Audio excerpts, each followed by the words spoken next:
Hey guys, welcome back to my YouTube channel. For today's video guys, I'm gonna show you how I trim my own eyebrows. So before talaga, I used to go to the mall. Pupunta ako sa mall kasi dun ako nagpapatrim ng aking eyebrows. I think they call it like yung brow shape. Then I kinda like it. Hindi siya wax. I mean, ano bang tawag dito? Yung threading. First time ko magpa-thread before and I was really like scared at first. Kasi nga yung sabi nila like masakit daw. Masakit nga siya pero once you're used to it, hindi na siya masakit. So I think pumunta ako before at least once a month or twice a month siguro kasi there's like they charge you like $10. Pero, after nga, nagkaroon ako ng baby, so wala na akong time pumunta sa mall. Okay lang naman sa akin kapag ako lang. So, now I'm gonna show you how I trim my own eyebrows. And if you guys interested, then keep on watching and let's get started. So, for this process, I only need 4 tools. This one right here. Use like a spoolie, any spoolie like ito. This is like a eyebrow pencil. So meron siyang, wala na siyang laman kasi this is like already old. But I still keep it because of the spoolie. I'm gonna use the spoolie. Second one is a brow comb and brush. Yan, so meron siyang comb and then meron din siyang parang brush. So yan yung itsura niya. So this is really cheap. I think this is like $1 or $2. I'm not sure, but this is super cheap because this is an elf brand kasi mura kasi yung mga elf na brands. And the third one is gonna be a plucker. Okay, this plucker is a very special to me. You cannot find like a plucker like this here in the US. It's from my mom, so it's very a long time. Ito na siguro yung pamana ng mom ko sa akin. But I really like this one. As in, matagal ko na to. As in, sa Pilipinas pa ako before pa ako pumunta dito sa US. Gamit ko na talaga ito. The fourth one is gonna be this scissor right here. Maliit lang siya na gunting. So yeah, ito yung mga kailangan ko for today para sa ating eyebrows. So, yeah, magsisimula na tayo, guys. So, as you can see, yan yung eyebrows ko.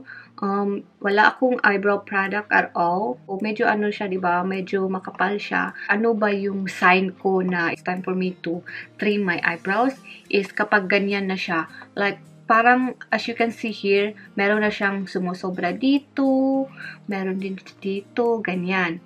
Oh, look at that. Like, it looks so, like, ugly and messy already. So, I would say, okay, it's time for me to trim my eyebrows. So, ang first step ko ay binabrush ko siya with the spoolie first. Yan. Put it in place. Second step is, yung merong mga buhok-buhok dyan na, ano bang tawag dito? Merong mga buhok na naliligaw. I would say naliligaw.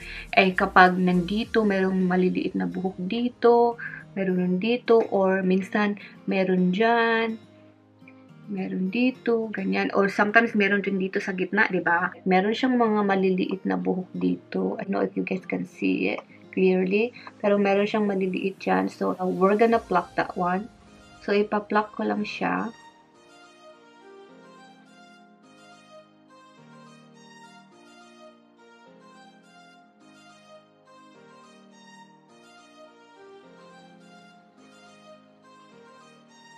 Kung first time nyo mag-pluck ng hair sa inyong eyebrows, guys, tip ko sa inyo ay, I would suggest na you put a lotion. Kasi kapag first time mo, as in masakit talaga, like before yung una, yung first time ko talaga, umiiyak pa nga ako kasi sakit nga siya. Lagyan nyo ng lotion first para hindi siya masyadong masakit at saka ano din siya, parang mas madali siyang i-pluck. That's my secret before. But now I'm used to it already. A little bit hurt, but you know, it's just like a pinch hurt. But it's not really that bad. So yeah, i-pluck ko lang yung mga may naliligaw na mga ano, mga hair. Like dito sa gitna, meron na siyang mga tumutubo. So pina-pluck ko lang siya.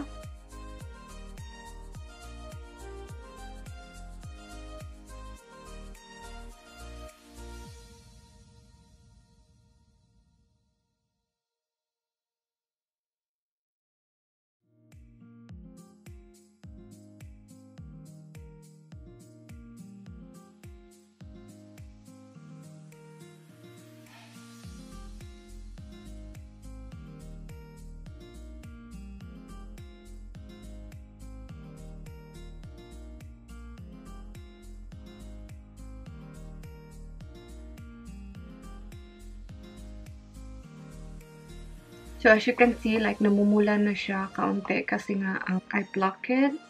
So yan. Okay, so hindi ko masyadong inaano yung sa taas para hindi pa rin siya mag-ano yung shape niya. So parang merong dito, bunutin natin yan.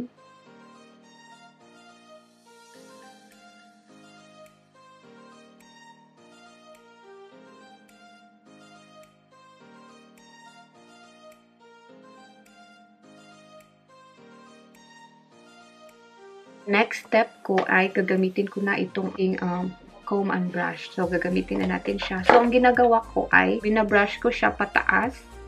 Ganyan. So, as you can see, kapag iba-brush ko siya pataas, merong mga sumusobra. So, yung mga sumusobra na yan yung ikakat natin. So, kakat na natin siya. Yan. Like, kinukomb ko siya. Tapos, ikakat ko yan.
So, as you can see dito guys, so medyo ano siya, medyo parang nasobraan ko siya. So, hindi ko na siya i-continue. So, ganyan lang. But I'm not too worried about it kasi nga tumutubo din naman yan. I just want it to be clean talaga.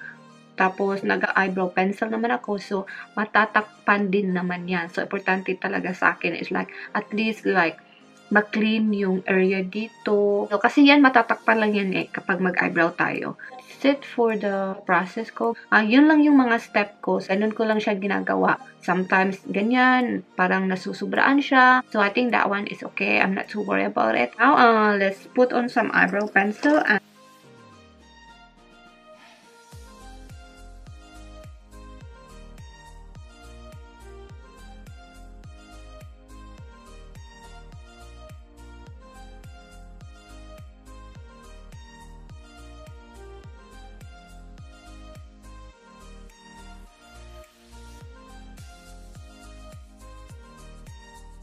ayan na nga guys, tapos na akong mag-trim ng aking kilay. Ganun lang talaga yung ginagawa ko. Every time na trim ako ng aking kilay, ganun lang talaga. So, ito na yun after putting some eyebrows. As you can see naman, so, natakpan din naman yung merong ano dito, yung anong tawag sa Tagalog, yung parang napahak.